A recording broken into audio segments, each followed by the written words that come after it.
I just got to the gym to hit quads. I was gonna do a whole little gym yap, but the camera mount that I have for my car is just, it's not good. So I need a new one. It kept like falling over and I was like, I can't pay attention to this while I drive. So I figured I would just do like a pre-gym yap because I haven't been on YouTube just to chat in a long time. And part of that is because I've been busy. The other part is because I've been in this slump, which is part of the reason why I wanted to like pick up the camera and talk, because I was telling Ariel, my friend Ariel, last night that I feel like a lot of people in general just don't highlight the quote-unquote negative aspects of life, especially on social media. Like all that you see is the positive, or when someone's doing well. You rarely see the negative sides, or like the slumps, or when somebody's going through it. And so I wanted to like pick up the camera and talk about, I guess, my headspace, which I have wanted to do this before, and I actually have filmed myself talking about it, and then I will take out those clips because in a sense I almost feel guilty for being in these headspaces, because at the end of the day I do live a very good life. I live a very blessed life, and I'm so grateful for everything that I have and that I've been able to do. And so part of me feels guilty for being in these slumps. And also the other side of the coin is like, I've done a lot of work on myself to be an optimist, to be positive, to be this like ray of sunshine for not just myself, but like for the people around me, my clients, everything. And so like, if you know me in real life, you know that I am like 99% positive all the time. I try to look at every situation from the lens of positivity and like this thought of everything's gonna work out as it should and in your favor, etc., etc. So I also feel guilty in that sense. Like I almost feel like I'm not allowed to be feeling negative or like being in a slump, I guess. So I think that was my sign in itself to now pick up the camera and talk about it. So here I am. August was great. August was really good for me.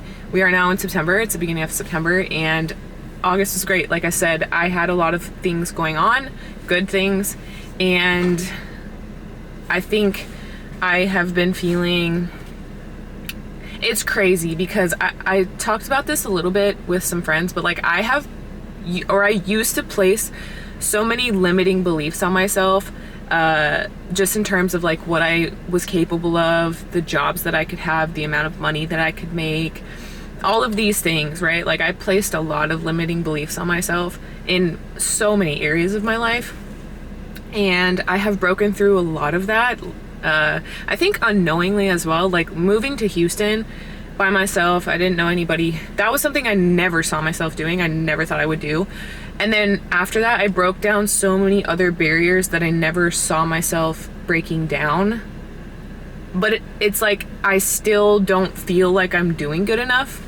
Like I know I've done so many things and I've proven to myself time and time again that I can do these things, but I am still feeling, not in general, like when I'm in a slump, I still feel like, you know, I am not worthy. I haven't done enough. I need to do more. Like, I don't know. It's just like such a mix of emotions, and I know where it comes from. I've worked on it for a long time, but it's hard to be in these mindsets because I just don't like being here. It's so out of character for me now that when I am this way, I'm like, you gotta kick this. Like, this has gotta go. I looked myself in the mirror this morning and literally was like, what are you doing? Like, we need to get out of this mindset ASAP, Rocky, because this is not you. Like, you cannot sit in this feeling and sulk and just feel bad for yourself. Like, you need to get up and start taking action. And I think that's the number one thing. Like, when you get into these mindsets, these negative mindsets, or this like feeling sorry for yourself mindset, you have to set goals in order to get out of it, because if you don't, you're going to stay in this mindset forever, and it's such a bad place to stay. Like if you've read the ACOTAR series, Silver Flames, I could not stand Silver Flames because Nesta, her victim mentality, the entire book, mind you, this book is like 700 pages, 750, I think. She has the victim mentality the entire book, and I had such a hard time reading through it because she just never wanted better for herself or tried to get better for herself. And so I hate when I'm in this space because I'm like, it's ugly, it's unattractive, like I need to get out of it. But it's normal. Like this is normal human behavior. You're allowed to fall into these slumps. You just are not allowed to stay in it. Like you need to find the path out of it. You've got to pull yourself out of it. So that's where I'm at, like trying to get myself out of this slump. And today is going to be day one. I think part of my slump is coming from the fact that August was so busy and I wasn't able to get to the gym. I think I worked out like a total of 4-5 times maybe. And so like the gym is my safe space, you know, this is where I get all of my emotions out, I guess. It's just where I feel good, you know, this is my life. It's a lifestyle at this point. So not being able to do it, though for very good reasons, I think that might be part of it. Also, I was doing really well in my cut. And then August happened and now I'm kind of back to this space of not feeling great.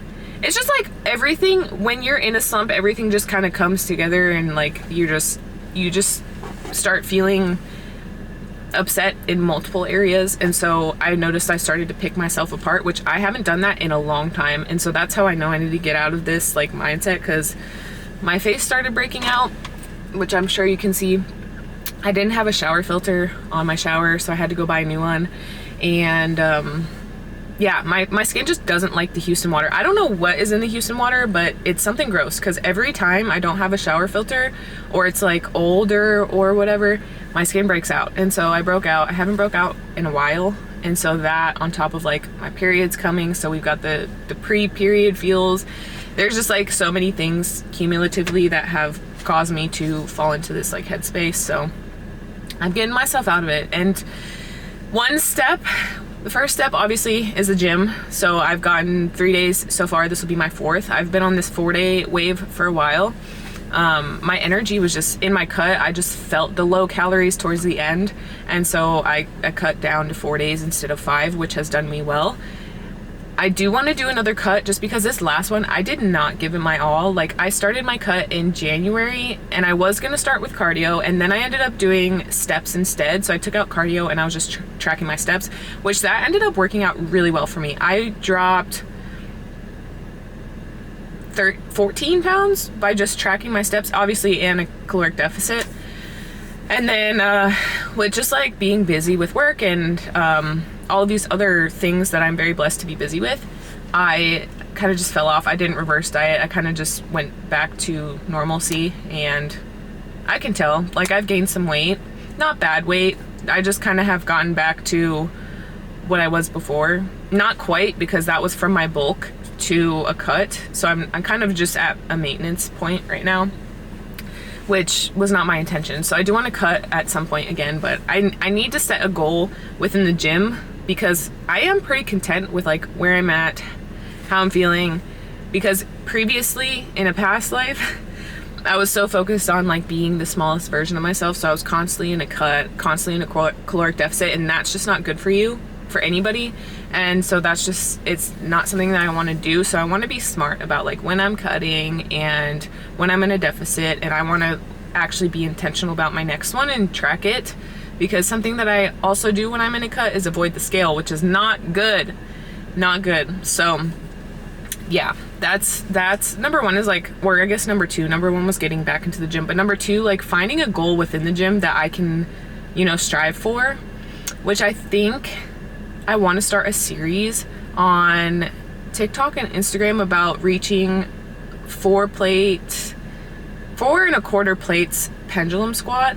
I think that would be something fun to work towards, because previously, like when I first moved here, so 2 years ago about, I wanted to hit a 4 or 5 squat, and then I just burnt myself out because I was squatting twice a week, and I was like, I don't want to do this anymore. So I kind of moved back to traditional hypertrophy training. So I don't know. I need to figure that out. And then, yeah, I just need to get myself out of this little slump. But I do need to start posting on my socials more consistently again. That's another thing that comes with like, hold on, I'm gonna adjust. That's another thing that comes with being in a slump, is I don't want to post. So I haven't posted on Instagram in like probably 3 weeks at this point. And also August was busy, but it's really no excuse. Like that is part of my job. It's how I get my clients and all of these things. So I need to get back to posting. So that's like goal number 3. And with that, I want to start writing out content calendars. I want to be more consistent. I want to make quality content, and I've always wanted to. I've never wanted to make like quote unquote viral content, because usually it's not bringing in the people that you want it to bring in. So I want to give valuable content as well. So yeah, now I'm yapping, but I wanted to pick up the camera and say, like, this mindset is okay. We are human. You just need to find a way to get out of it. So for me, I was telling Ariel last night, I really like to listen to positive affirmations or just like podcasts that talk about how to get yourself out of slumps, and I don't know, like a variety of things. Eddie Pinero, I believe is his name. His podcast, Your World Within, was like my favorite podcast when I first got laid off from my job and was thinking about moving to Houston. He got me through a lot of tough times, a lot of mental battles. And so I'll go back to him periodically and listen to his podcast, or like I said, positive affirmations on YouTube. A lot of people post those type of videos, so I'll listen to those. Those help a lot, especially in the morning. I've talked about this a lot, like on my Instagram, and I don't know if I've talked about it here on YouTube, but I have also done a lot of like listening and learning about your subconscious and how to best what do I want to say? How to best like switch your subconscious from like a certain thought process to another. So for me, I used to be very negative, so I wanted to switch it to like more positivity. And so I learned that your subconscious is most like impressionable during beta or theta, I can't remember, but that is when, like, right before you fall asleep, right when you wake up and when you meditate. And so right before you fall asleep and right when you wake up, super important to just be in tune with like yourself and not pick up your phone, scroll social media, because that's where you're going to really mess with your subconscious. You're going to invite, you know, all these people into your brain that shouldn't even be there at such a precious moment. And so in the morning, I really like to listen to those podcasts. Admittedly, at night, I've been doing a very bad job because I've been scrolling social media, which I need to stop. I set time limits on the app, and lately I've been ignoring it, which is so annoying. So I need to stop doing that. But journaling too is another thing. My brain is going now, I'm just yapping. But journaling is huge for me. I like to brain dump in the morning and just kind of write my thoughts out. And then at night, I'll write 3 things that I'm grateful for. And then if I have any goals, I'll write that too. Sometimes at night, sometimes in the morning, it just depends. But brain dump is huge for me because I don't know. I don't really share my feelings with many people. I like to share it with my journal. My sister and I chat, but I like to share it with my journal. And also it's like really nice to read back on it months or years or however long later and see where your mindset was then versus, you know, years, months down the line. So I really like to journal, and it's a good way to get your thoughts out. I stopped that clip because it was getting long. It was like 15 minutes. By the way, I'm drinking this little coffee. It's actually pretty good.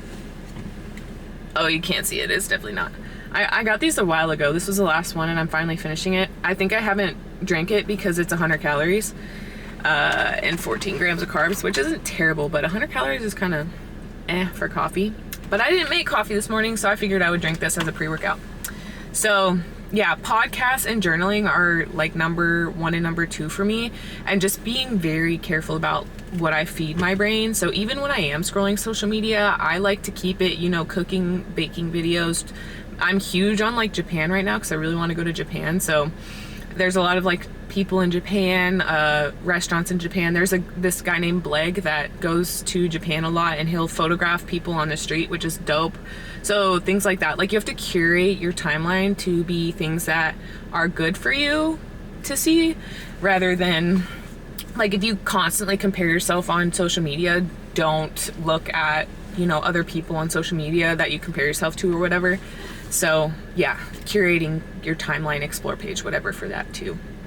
And then Something that I don't do so much anymore that I want to start implementing again is talking to myself in the mirror, because that was huge for me when I was really in a hard spot with like myself, my body, my image, was talking to myself in the mirror. And I first got that from Mel Robbins, because she has that high five theory where you high five yourself in the mirror, and it's supposed to I forgot what the thought process was behind it. There was like some study where if you high five people, their happiness, or they work better or something. I can't remember. It's been a long time since I listened to her podcast, but on that, on the high five theory in particular. But that's something that I started doing years ago, 2023, early 2023. And even just talking to myself in the mirror, like I'll look myself in the eye. Like I did this morning actually, and I was like, Cora, what are you doing? Like, girl, get out of this mindset. Like, we need to go. She needs to go. So that helps a lot. It sounds crazy, but it does help. Like, you really just have to kind of reparent your inner child. I like to say that because you really are reparenting your inner child, because most of these feelings of like unworthiness, not being enough, whatever, usually does come from childhood. So you just have to look yourself in the eye and reparent her. And I tell my clients a lot, like, pretend when you are picking yourself apart or you're being negative about yourself or whatever the case, pretend that you're saying that to younger you, because most of the time you're going to stop saying it because you don't want to say that to a little version of yourself. So yeah, those are just a few tips. I have a bunch. I should write them down in my notes and actually give you a whole list, because I have done a lot of things to change and to be who I am today and like have this mindset of positivity.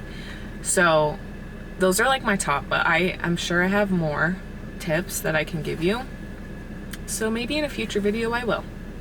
But that was my little yap session. I know I have said this like 3 times, but it's okay to be in these mindsets. You just have to get yourself out, is really what I'm getting at. So I think that's all I'm going to say for now. I want to go hit quads. I bought some stuff at Whole Foods to bake today because I feel like baking. I didn't bake yesterday. Usually I'll bake on Saturdays, and I ended up waiting for the Xfinity guy, which they usually give you a window, which is so annoying, because then you're just like sitting around waiting for the Xfinity guy to come within this huge window that they give you, and so your whole day's kind of gone. But I don't want to complain because I have Wi-Fi, so we are good. We're good. I'm blessed.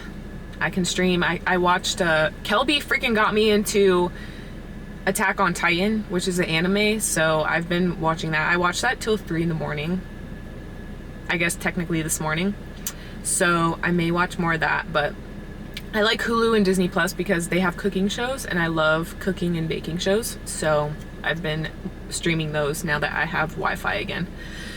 So yeah, I'm gonna bake probably later. I did start a sourdough. I bought a sourdough starter from Etsy. It came dried. I wanted to make my own, but when you look at how to, it's like a lot. Like, you have to feed it every like 2 hours when you first start it for a week, and there's just like a lot that goes into it, which I don't have that time. So I bought one that was already a starter. You just have to like what's the word, rehydrate, and then feed it some flour. So I started that last night, and I think I have one more step, and then I would be able to use some of the discard.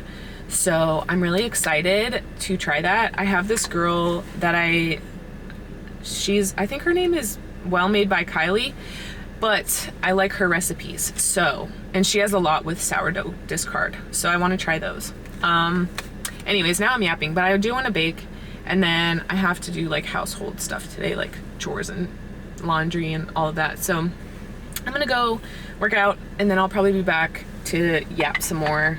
This feels good. This feels good. I want to commit to one YouTube video a week, and I want to just yap and like talk. So we're gonna try that. No, we're gonna do that. I need to set goals, and that's gonna be one of my goals. So anyways, all right, I'm done yapping. We're gonna go. I'm gonna finish this coffee, and I will see you in whatever clip I see you in. You know, I haven't used my little mics in forever. I feel like I haven't used my camera in general in forever. But we are back from the gym. Ignore my hair when I'm at home. I just throw it up randomly into a claw clip so it looks crazy. But I said I was baking, so that's what I'm doing. Currently I'm making homemade caramel.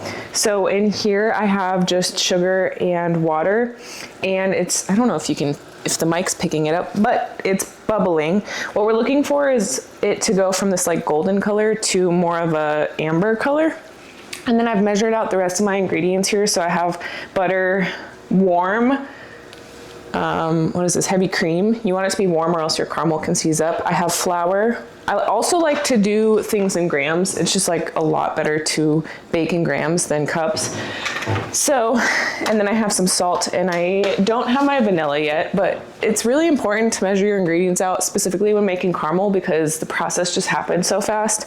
So you want it out. This is vanilla bean paste, so we're gonna use that.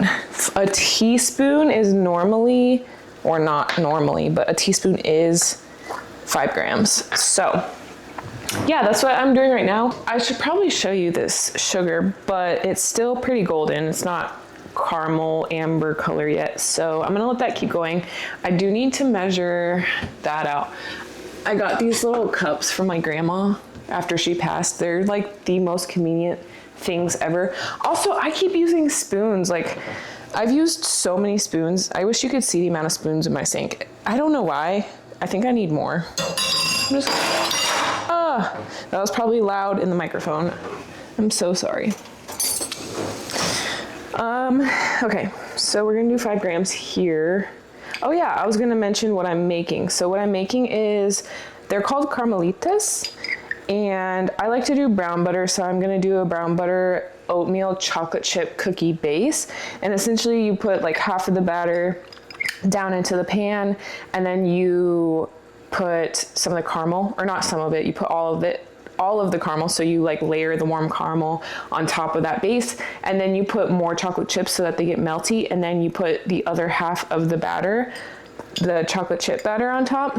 And so when they bake, they come out as like a bar.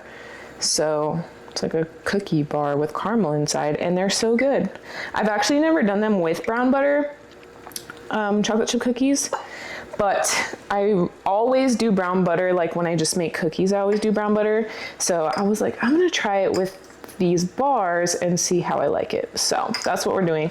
But I make the caramel first so it can cool down a little bit. So it's not like piping hot when I put it on top of the cookie base. I always get scared that it's gonna burn, so I always just hover over it. Same with brown butter. You gotta be careful with brown butter, which, by the way, I should probably start that. But with brown butter, it'll look like it's not ready, and then like all of a sudden it's brown. And usually you can tell because it has this like nutty flavor, or this nutty smell. So that's how you can tell. I need to get little things to put down there. Okay, so the butter is going for the chocolate chip cookies. And like I said, what we're looking for is like this amber color here as well. But we are also looking for that like nutty smell. That's how you'll know it's done. And also I like to stir it pretty often just so that it doesn't burn, because it can burn pretty easily. And then our sugar is almost done. Once that's done, I'm gonna pull it off the heat and throw in the butter that I have here, the sliced butter. She's getting there, almost there. I had never made homemade caramel until, I don't know, maybe I did when I was younger, but I don't remember. But I made it a few months ago, and it's actually super easy to do, and it tastes really good. I'm gonna grab another. I need to get more spatulas because I also use them in the morning when I make eggs. And now that oh, it's still kind of wet, but that's okay. You can probably hear this bubbling. I was thinking about the conversation that I was having pre-gym as well, and something that I don't know why I didn't mention this. I used to do this all the time, which I need to get back to this, but I used to listen to sleep affirmations, which made a world of a difference. And that kind of goes back to when I was talking about your subconscious, because your subconscious is like listening to those sleep affirmations, because your subconscious is still awake even when you're sleeping. So it's listening and taking those in, and that made a world of a difference in my life too. So that's another thing. I think I'm going to take this off and add in the butter now. Okay, so our sugar looks pretty good. I'm gonna pull the heat off, which is the best part about gas stoves. The heat actually goes off. Now I have this sliced butter that I'm carefully gonna place in here. Don't plop them, because that hot butter or that hot sugar is gonna come straight back at you. So we're gonna put the butter in there first. Yeah, get off. Okay. And then I do have a whisk, but I'm kind of scared that it'll melt because it's like rubber. I don't know if it's safe for hot, so I'm not gonna try. So we're gonna mix this in. I don't think you'll be able to see. Yeah, I don't want to tip it over. Okay, whatever.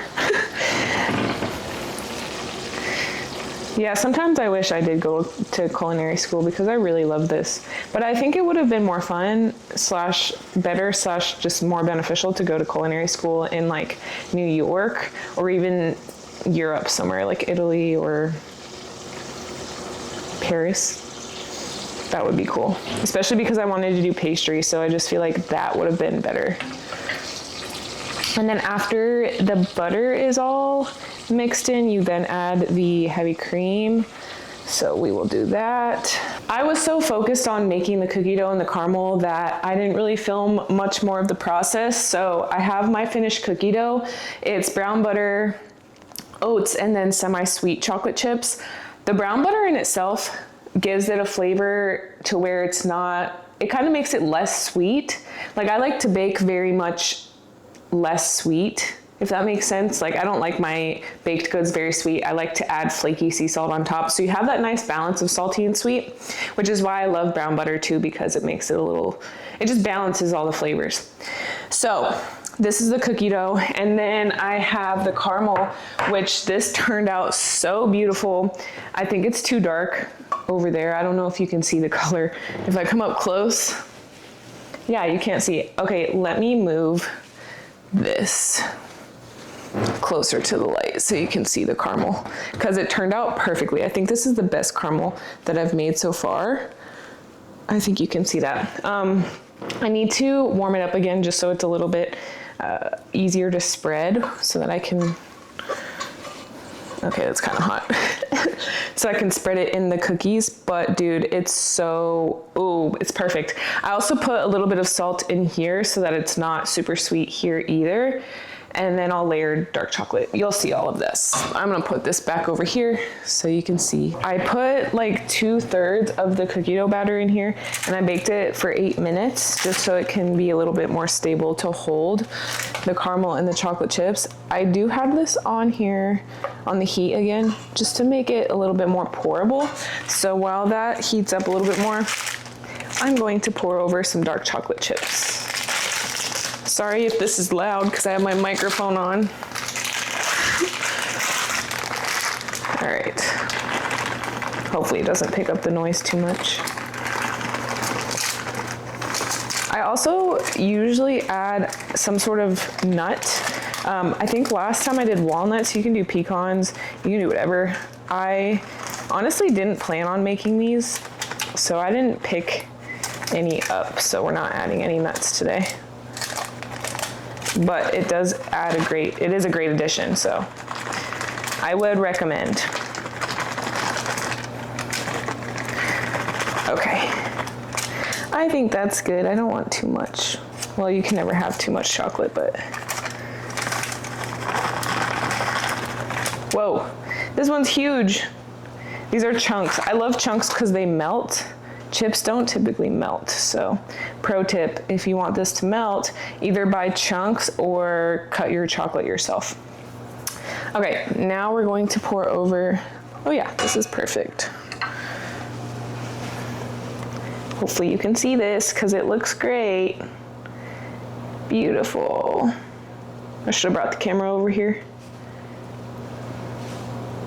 Oh my gosh. This might be, I actually am kind of sad that I don't have walnuts because this might be the best Carmelita I've ever made. Just by the looks, because this caramel is perfect. And I can smell it, and it smells so good. Oh my gosh. Wow. All right, you can't waste the caramel, so I'm gonna scrape this. It's so quiet. I was watching Chopped, but I have to pause it when I start filming. Okay, bowl is clear. Now what you do is you add the rest of your cookie dough in like blobs. So it doesn't really have to be perfect. I just kind of pick it up and blob it around, because as we know, cookie dough spreads in the oven anyways, so it's just gonna end up being an even layer. But we do it this way because you are not gonna be able to do like a flat layer of cookie dough over this unless you like molded it into like a cookie dough sheet and then just place it on top, but this is so much easier. And it's delicious either way. I should have saved a little bit more cookie dough for the top, but it's all good. Like I said, delicious either way. And then we get to throw this in the oven. It bakes for like, depending on how, I like my baked goods a little bit raw. I know some people like crispy or baked through, but I like it a little bit soft. So I'm probably gonna bake it for 20 minutes, but 20 to 25 is really what we're looking for. I'm gonna wash my hands and then I'll show you what that looks like. This caramel is so good. I did so well. Okay, I'm gonna show you what they look like. This is what they look like. So you can tell I like blobbed it. I would pick it up, but it's hot from being in the oven. So yeah, I like blobbed the chocolate chip cookie dough over it, and that's the layer of caramel. And now we're gonna put it in the oven, we're gonna cook it. Beautiful. I'll show you when it's done. Okay, that is the finished product. She looks beautiful. I'm so proud. Look at this gooiness. Ooh, it's been about 30 minutes, so it's still warm. The caramel is still pretty soft. It will settle. It's not gonna get hard, but it's not gonna be as gooey as it is right now because it's warm still. Gosh, but ooh, it's about to be good. I forgot to, oh my gosh, I forgot to put flaky sea salt. Usually I sprinkle some flaky sea salt. I'm gonna do that after this, but yeah, that's her. She looks great. All right, that's gonna end out this little yap and bake vlog. I appreciate you for spending time today. Like I said, also, if my face is a little yellow, it's because I have retinol on it. But yeah. My goal is to do one video a week, so I think I'll probably film on the weekends and then post. I don't know, we'll see. But the goal is to do one a week at least, and then hopefully more. So thanks for hanging. Subscribe if you haven't. And if there are video ideas or things you want to see from me in the future, let me know.